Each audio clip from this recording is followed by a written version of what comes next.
Today, we will briefly outline some climate change trends and the need for climate action on a large scale.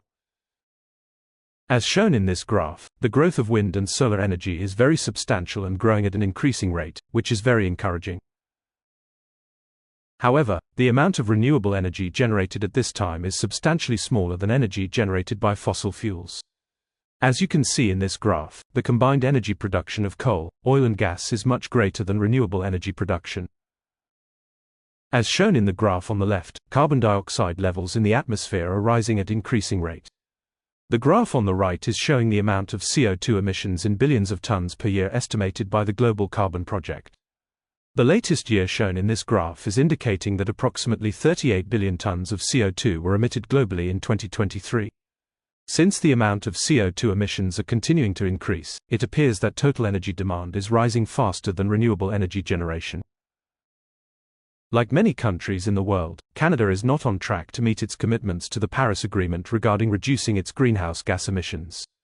This is not surprising since previous commitments to reduce its greenhouse gases were also not met. For example, as shown in this graph prepared by the Commissioner of the Environment and Sustainable Development for the Canadian Parliament, Canada has consistently not met its emission reduction commitments to its international agreements. The red solid lines shown were added by ClimateSAN to connect separate international agreements over the past 30 years to the agreed-upon emission reduction targets. The blue dotted line is showing projected emissions after the Paris Agreement if large-scale emission mitigation measures are not implemented. As a result, much greater climate action is required in Canada as well as in most other countries. As the UN Secretary-General, Antonio Guterres has said, our world needs climate action on all fronts.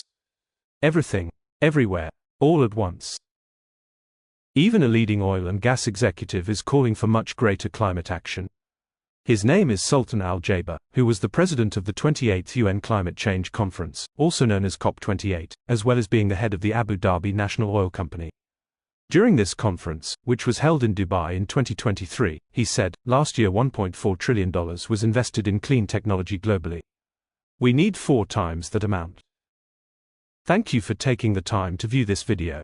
If you are interested in view the next video about climate solutions that can be implemented on a very large scale and more detailed information including links to websites of organizations mentioned in this video, please visit climatesan.org/lsca.